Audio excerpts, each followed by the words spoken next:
Welcome to episode 93 of How About the Huskies. As always, I'm your host, Connor, joined by Matt and Andrew. And the Huskies gave us a little bit of a scare. Maybe not too much, but that first half, if you guys watched the game against New Hampshire, it was not Husky basketball, but ultimately UConn did win that game 92-53 against the Wildcats on Saturday. Fairly easy win when it's all said and done, but that first half was something we haven't seen in quite some time. Silly turnovers, lots of foul trouble, which I guess we did see some foul trouble in that first game as well, and some silly turnovers. So I guess it's just an early season thing, but we'll just get right into this recap. Guys, what did you think about that first, the first half, and then also the second half, where it was a completely different team out there, it felt like? Yeah, I feel like Hurley had to have ripped into those guys, but I'm not going to discredit UNH. They played really good defense and they made it really hard for us to run good sets, but at the same time, we shouldn't be struggling against a team like that no matter what. But I'm going to look to the positive side first and just the second half in general and how much better we played than the first half. I think the first half was kind of like we took it too lightly. And I'm not going to say we played bad. I feel like UNH just played better than us, but in general, we should have never had that down to whatever was 7-6-5 points in the first half. But in general, I'm just happy we finished the game the way we did. And in the first half, a lot of shots just definitely were not falling. The three-pointer was a rough shot to make all night. I mean, we got it going a little bit in the second half, but in the first half, we couldn't buy a three-point shot, and you see it on a lot of the players' box scores on a lot of the stat lines. Solo ball, for example, 0 for 5 from the three-point line, finished with 14 points, but imagine how much better that's going to look if he could have hit just two of those 5 threes. So, I mean, just making your shots, making your threes is very important. Obviously, in a game like this, it doesn't matter nearly as much, but when it comes down to it, I was thinking if we play like this against a team like Creighton or a team like Providence, team like Marquette, like we're gonna get exposed. So again, just learning little things about your team and your identity moving forward that'll help you prepare for those kinds of matchups. Yeah, I feel like it's super important to get stuff like that out now. Like you don't, like you said, you don't want this to happen in 2, 3 weeks when you're in Maui or you're facing Texas or Gonzaga. But yeah, Hurley said in the post-game presser, sure, they scored 92. They probably should have had 110, missing some wide open looks, just some really weird plays. Solo, like you said, went 0 for 5 from three. He hits a couple of those. We're pretty much at 100 points. But going through the box score, we'll go through everyone's performance. Alex Caravan, once again, looked like an All-American type player with his performance. 17 points, 5 rebounds, 4 assists, 4 more blocks. So if you thought the seven was a fluke against Sacred Heart, he's 4 more today or yesterday. So clearly he's turned something on defensively, something we haven't seen from him in the past 2 years. And he's already been a very solid player overall. If he can guard like that every night, I feel like he may be the best player in the country. I don't think that's an exaggeration. And the added aggression from Caravan is something that I feel like we've been waiting for a long time. You mentioned the 5 rebounds, four of those coming on the offensive glass. It's been, basically a full 180 from Caravan coming now into his third season, being able to be this kind of physical, aggressive presence that we definitely needed with the departure of Donovan Clingan and Adama Sanogo 2 seasons ago. So it's good to see that, we don't have to worry about those box outs and those weird mismatches at the four, but definitely seen him improve there. Yeah, and the efficiency with them as well. He went 4 for 8 shooting, 3 for 6 from three. The first game, he went the whole first half plus without missing a shot. It's really hard to average 17, 18 points per game like Caravan is doing right now, but he's doing it shooting very high percentages, which I don't know if he'll be able to be that consistent all year long, but it's certainly a great sign that he's doing it early. Solo ball, 14 points for him. I feel like he'll have games where he gets more, games where he gets less, but I feel like we'll usually see him in that 14 to 16 points per game range this season. He had 16 in the opener, 14 against New Hampshire. Another dude who had 14, and a guy that Dan Hurley is probably like a proud papa that this finally worked out because this could have went very wrong for him. But Jayden Ross has arrived, 14 points off the bench. His stroke looked really good from deep. He looked very confident out there. Completely different player than last year. I know you guys have a lot to say about Jayden. Let's see what you guys got. How can anybody not trust Dan Hurley at this point with what he's done the last 2 years? Aside from even just like that take about Ross, with what he's done with recruiting and bringing back-to-back national champions to this program. I could trust him if he said the sky was green I mean, I would still trust him. He's a different level of coach than the rest of these guys. And he knows this game so well. And he's honestly, I think he's the smartest coach in this league. But Jayden Ross in general, I really agree with what Hurley said. He looks like a different player. He's moving fast. Those aggressive cuts that he made to the basket look good. His 3-point shot looks good. Everything about his game looks really good. And I think that if he makes that jump even more so next year, then we might have another NBA draft pick on our hands. And how weird is this, right? I mean, a player who came in last year kind of as that fourth player in that class, like we always mention. And, he went through the full season, went through the full year of practice, didn't play much at all, got some garbage time minutes, but coming into this year being told, oh, he's going to be our starter in the first game. Obviously, it, brings a lot of criticism, not necessarily criticism, but um I can't think of the word, but doubt within the fan base and within the most of the Big East, and he looks like the real deal. He definitely does. Just like you mentioned, his confidence, his ability to finish around the rim looks like one of the best on this team. And let's say he does start next game. Who will that be over? Who's going to lose their spot? Where's he going to go? I genuinely feel like he could play the 2 through the 4. So I'm really curious to see where he kind of slots into this lineup now. Well, I really liked in his post game press conference when he said that last year he wasn't just rotting on the bench. He was going up against Stephon Castle, who was the fourth pick. He was going up against Tristan Newton, Cam Spencer, who were picks. Caravan, who's going to be a pick. He wasn't just rotting on the bench. He was getting better every day in practice. And last year was an insanely hard team to play on because, in my opinion, it's one of the top 5 greatest college basketball teams of all time. So even just practicing and going up against those guys is going to make you better. And then I saw he was in the lab a bunch this summer. So, he's obviously made his mark. And I do think he's going to start eventually at that 2 spot. And it's going to be a weird lineup, but whatever works.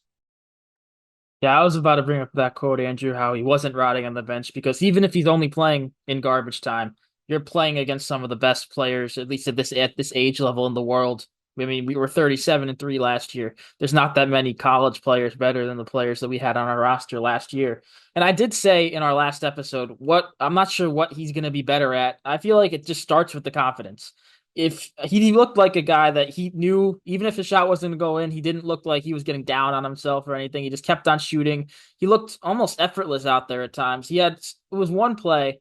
I believe it was late in the second half. It was a missed shot, but it was like he did a little like turnaround jump shot at the free throw line. It didn't go in. It reminded me a lot of Jordan Hawkins. I mean, obviously that's just one game, just one shot, but just the stroke, just the movement. I mean, if if Ross can be a Hawkins type player in this offense, obviously not at the same volume as Hawkins did, but if he can give us maybe 20-ish minutes of like maybe 5 or 6 3-point attempts just going around screens, I feel like his potential is untapped with this program, especially with guys like Caravan, who's improved playmaking this year. We have Diarra, who can find them, just all these great playmakers. I don't know. Obviously, we only saw 23 minutes out of Jayden Ross, but we saw him score 14 points after he had 15 all of last year. And he's just, in general, I feel like the whole narrative with people that are on the bench is that they suck. And that's just not true. I mean, you can say that about any of these guys that are playing well. Stewart was on the bench a bunch last year. He looks better. Same thing with Solo Ball. So I'm really happy that Ross in general is doing well. And I really think that he's going to be a bigger part of this team than a lot of people thought he would at the beginning of the season. Yeah, him not playing last year isn't that he wasn't talented enough to play. Maybe that was the case. Maybe he's improved, which he clearly has improved over the offseason. But you look at the guys at the end, like I'll call it the end of our bench right now, Ahmad Noel, Isaiah Abraham. Those are guys that probably next year maybe could even be starters, make the jump that Jayden Ross did. Like Noel came in, he knocked down his first 3-pointer. Isaiah Abraham had a nice finish inside. Even Yusuf Singare only played 2 minutes, but had 2 points and 4 rebounds. So these guys that aren't playing like in the rotation, that doesn't mean they're not bad players. It's just we're very talented. I don't know of many other teams in the country that 1 through 12, all of them could legitimately give you minutes. Obviously, that's not going to be the case. I don't think Singari will really give us any true minutes, especially if he didn't play in that first half. We'll talk a little about that in a couple minutes here. But yeah, I feel like just because they're not playing as freshmen or early on in their careers doesn't mean they're not going to have an impact down the stretch. Ross is a perfect example here. And I always love to preach about how the amount of talent on this team, whether or not they play, I don't really, like you said, doesn't determine their talent, their ability.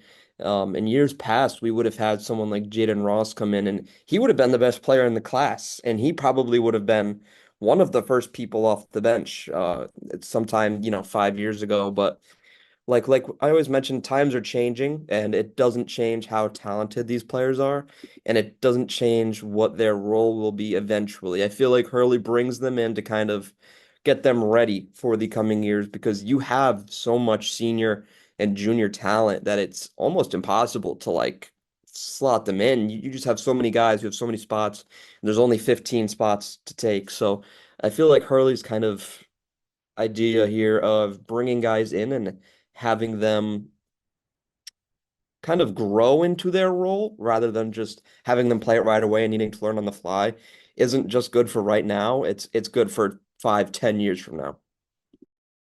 Yeah, man, that's a great point about like if this was 5 years ago, even maybe a little later than that, Jayden Ross might even be a starter from day one just with his build. But yeah, I mean, it's no issue if you don't play right away. We look at Solo Ball last year, didn't play at all in Big East play, pretty much essentially, and now he's a starter and he's going to average 14, 15 points per game as a sophomore. So it there's if there's better players, that's kind of it is what it is. You'll get better in practice, which clearly Jayden Ross did, clearly Solo Ball did, all these guys did. But yeah, I'll just wrap up this point here. I'm just really excited to see the continued growth of both Ross and Ball during the upcoming season, especially as we get into games and against opponents that actually could be interesting, actually matter, like that Maui tournament or Gonzaga. I want to see how they perform then. It's great and all. You can score 14 against New Hampshire, but what are you going to do on the road in Texas? So leave it at that.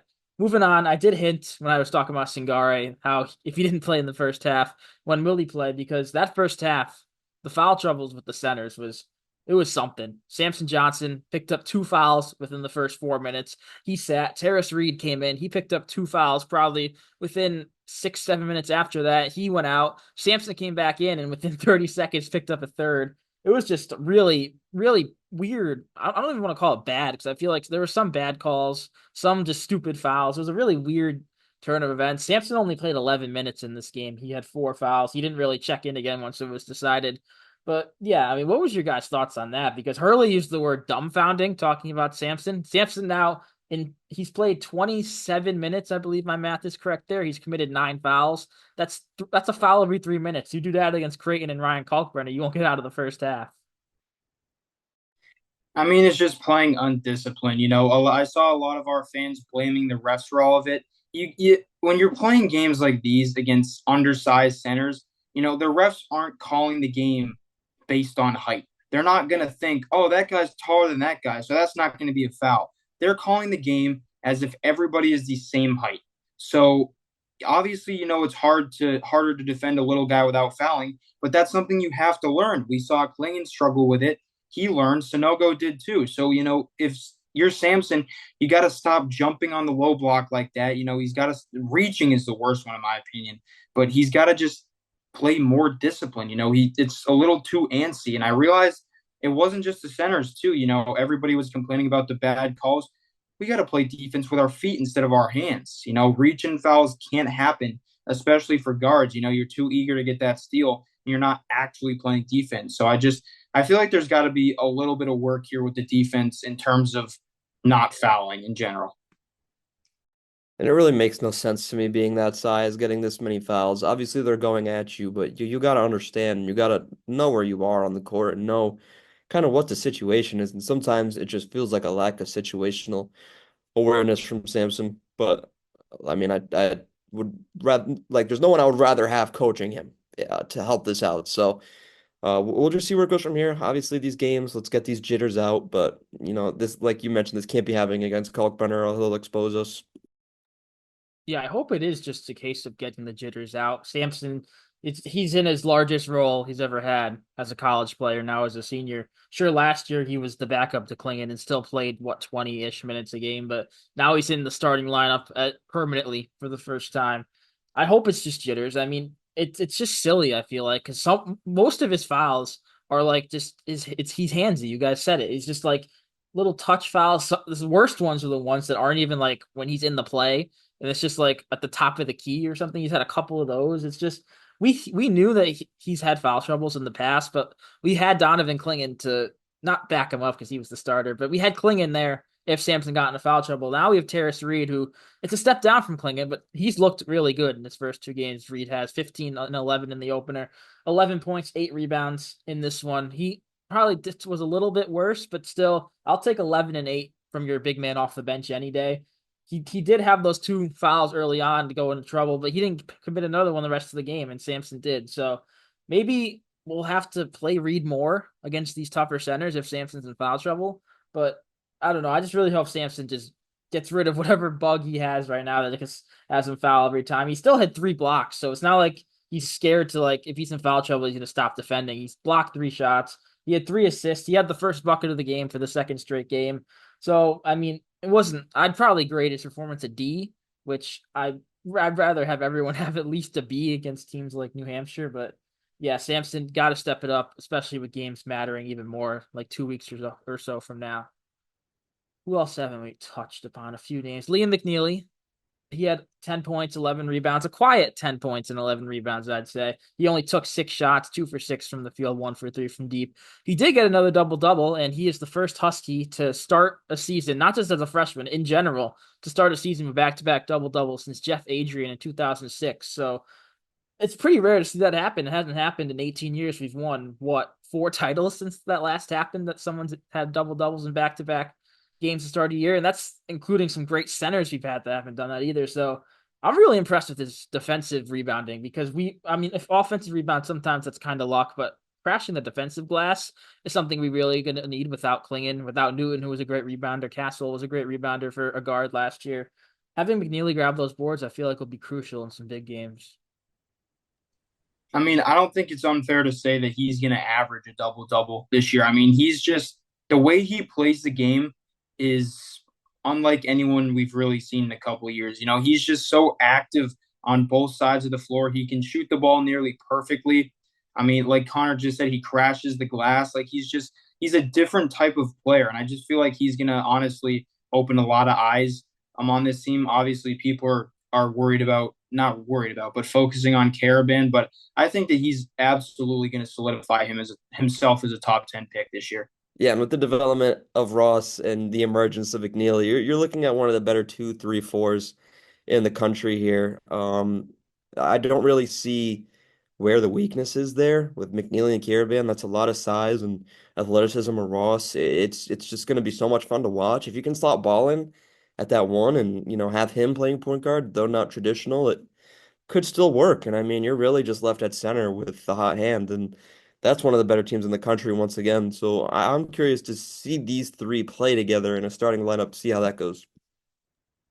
Yeah, I've been thinking more about a potential starting lineup that includes Ross and doesn't include a true point guard per se. I feel like I'd honestly be fine with that because looking at our offensive sets, that we don't usually have one dude with the ball the whole time as everyone else goes. We do a lot of dribble handoffs, a lot of passes. I mean, sure, I mean, it'd be nice to have a guy, if say they're pressing, to bring the ball up and be the lead guy to break that up. But offensively, I feel like the way that Solo can handle it, Caravan is, I've said him a couple of times, he's improved playmaking. McNeely, I feel like they can all hold their own, so I'd be fine with a bigger lineup. And I feel like it also throw other teams off because Jayden Ross is 6'7", probably looks even taller than that. McNeely's 6'8", Caravan 6'8". That's your 2 through 4. Solo Balls, I mean, he's 6'3", but he's pretty strong for a guy who'd be guarding a point guard.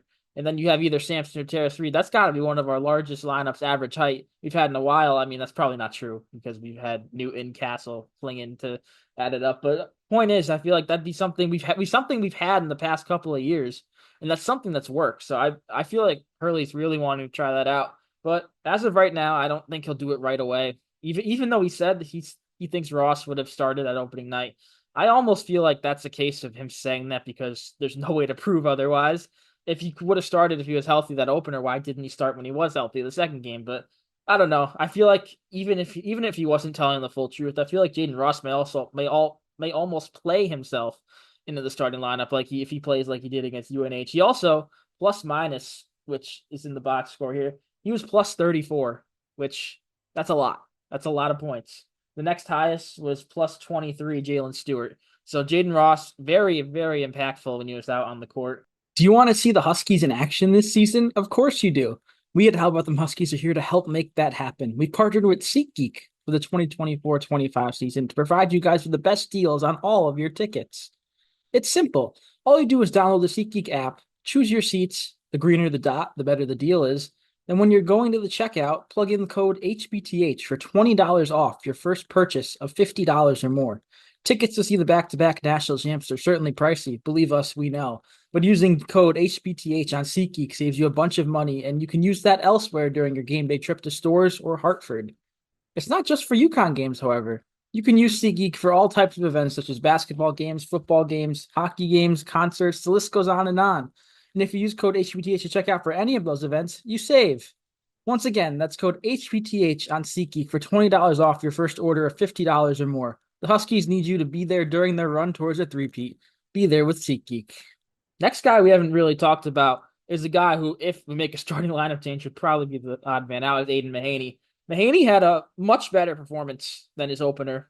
Was he amazing against UNH? I wouldn't say so. He went 3 for 9 shooting, 2 for 5 from three. He finally saw one go through. His first official point was a free throw, but he knocked down a 3-pointer late in the first half to get his first field goal. I kind of felt like, especially early on in the first half, he was almost forcing it a bit. Some tough takes inside, some threes that he didn't look the most comfortable shooting. It almost looked like he knew he was due to get some points and figured I'll just shoot and I'm due to get it in at some point, which ended up being the case. But what did you guys think of him? I mean, I see a lot of fans, either on Twitter, I've just heard talking. They're not the biggest fans of Mahaney so far because of his slow start. But I feel like I said last episode, I'll reiterate it. He's just adjusting to his new role of being that fourth or fifth scoring option after being number one for the past 2 years at St. Mary's. Well, I would much rather have a game like this where he goes 3 for 9 from the field than a game where he goes 0 for 3. Because 0 for 3, especially in these bye games, you stop shooting. So you lose confidence and you stop shooting. I really never like that. I want him to keep shooting. And he had 9 points this game. So he saw a couple go through, free throws, threes, etc. So I would much rather have him keep shooting in games like these than not shoot at all, because how else is he going to gain confidence than not shooting? If you never shoot, you're never going to gain confidence. So this is obviously a different level for him, and he's got to still get acclimated, but I think he'll be just fine as the season rolls on. Yeah, a little bit of the Dion Waiters method there. Never lose the confidence in your shot. But yeah, definitely. I mean, he definitely needs time to get acclimated, like we previously mentioned. And I mean, even a small baby step forward like that one is an improvement. It's not an 0 for 3 again. So I guess just moving forward, just, maintaining that momentum, maintaining that stroke from behind the line, and just being able to, play a role within the offense, understanding that you don't have to drop 20 points a night for your team to win. Kind of like a little bit like what Shohei Ohtani said during the playoffs or a little bit before the playoffs, how, when he would come up to plate with runners on, how he would always have to feel like he needed to get them in and put a lot of pressure on himself. But then going to the Dodgers and having all this talent around him, he didn't necessarily need to put as much pressure on himself and just let the game come to him. I feel like I'm not comparing him to Shohei Ohtani, but I think we need to see Aiden Mahaney kind of let the game come to him and just be himself out there. I think you're definitely comparing him to Shohei Ohtani with that analogy. But yeah, I agree. I mean, he knocked down a three in the second half late as well. So maybe he'll use that to build off some confidence going into the next game against Moyne, which we'll talk a little bit about that game at the end of this episode. But I'll keep reiterating, I'm not worried about him at all. He's going to have a game where he scores 15 plus points, and it's going to be probably one of the next two games before we go to Maui. You can write that down. You can call me out if I'm wrong, but we saw him score 17 points against Rhode Island in that exhibition game. And URI is better than each of the two teams that we played to start the season so far. So exhibition or not, we've seen him in a UConn jersey be able to take over games almost and score points. So 9 points in this one after nothing in the first one. I'll take the progress. I'm looking for 15 points in one of the next two from him.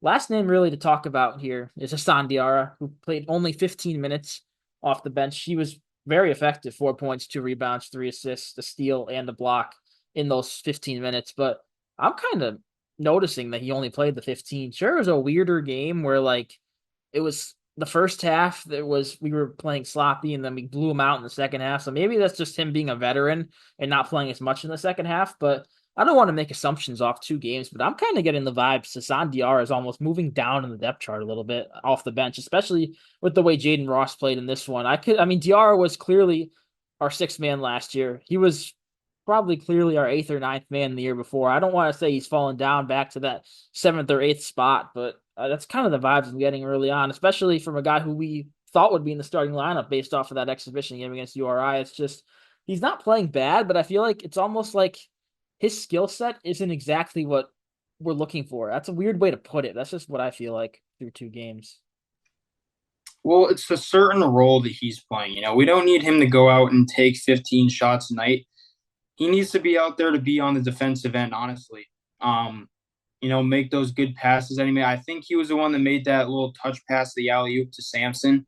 We need him to make those plays. I feel like in the Sacred Heart game, he's trying to do too much by shooting 4 threes, which is just not what we need out of him. But I don't know if I would use falling down the depth chart as what's been going on, but I feel like it's just that he's needed for certain times in the game, and he just doesn't need to be out there all the time. Think you kind of hit the nail right on the head there with that. He is a matchups player. He is a situation player. He's not gonna go out there and start and be a 20 point per game scorer. He's a guy that's gonna go out there and he's gonna guard the other team's point guard and he's gonna make sure that they can't affect the game in the ways that they do, a la Tyler Kolek, for example. He was perfect for Tyler Kolek. He kind of fit right on him, but you don't need guys like Diarra in games against Sacred Heart and UNH. You don't need that defense. These are games where you need to get your younger guys in. You need to get them good, valuable minutes. You need to get solo ball, 12 shots. These are games where these things need to happen. And I think Diarra understands. I mean, he's been here a couple of years now. He understands the Hurley system, and I guarantee you he's not taking it personally. But he just needs to understand that he has his role, and when his time comes, he's going to be the first name on Hurley's list to get in the game. Yeah, I'm not saying he's going to drop out of the rotation or anything. I know that's not what you guys are saying that I said, but it's just last year, well, his first year he played 12.7 minutes per game. First year with the Huskies. Last year 19.4. I feel like we're going to see a drop from that 19.4. I still feel like it'll hover around 16 to 17, but I feel like we're deeper, which is certainly a good thing. Jayden Ross is going to play off the bench. Jalen Stewart's going to have hopefully a bit more of an expanded role. He looked a little better in this one, but still, I feel like he looks a little off from last year. But yeah, I feel like Hassan Diarra is still going to be huge for us. I just think he'll be on the bench all year. I know we talked about this in our last preview, Matt. You said you're hopefully he's your sixth man of the year. I went with Mahaney because he was coming off the bench at the time, but it looks like it's going to be Diarra on the bench. Could that change at some point? Sure. Could Mahaney struggle to the point where he goes to the bench? Sure. Could Jayden Ross never be a starter but still contribute? Sure. A lot of ifs on November 10th that we'll figure out by March. But you guys got anything else from this UNH game? I feel like there's a lot to talk about because there was a lot of bad.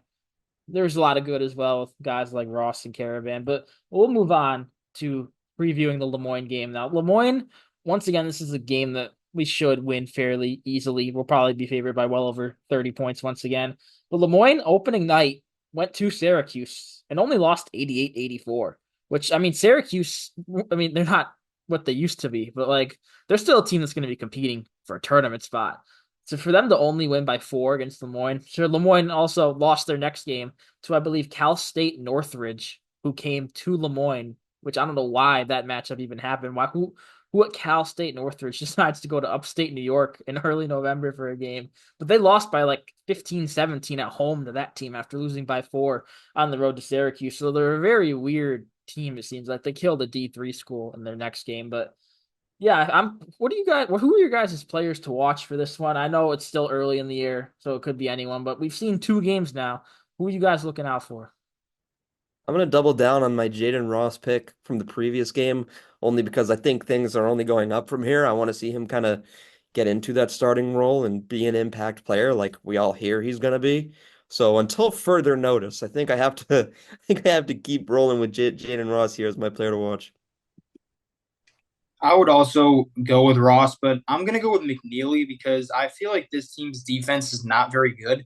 And I feel like he's just going to be able to shoot the ball with free will. So look for a 20-10 game from Liam McNeely on Wednesday night. And I'm between the 2 point guards. I'm gonna go with Aiden Mahaney though, because I said he needs a 15-point game, or he'll get a 15-point game before we go to Maui. I feel like it'll be in this one. He'll come off. He'll be in the lineup. I don't know why I said come off the bench. He'll be in the starting lineup. Give me 17 points with three pointers. That's my prediction. You can get your bets in now. But you guys got anything else? We're not going to go too deep into the Moyne game because I don't know much about him. I don't really care to learn much about him before Wednesday. It should be a fairly easy win.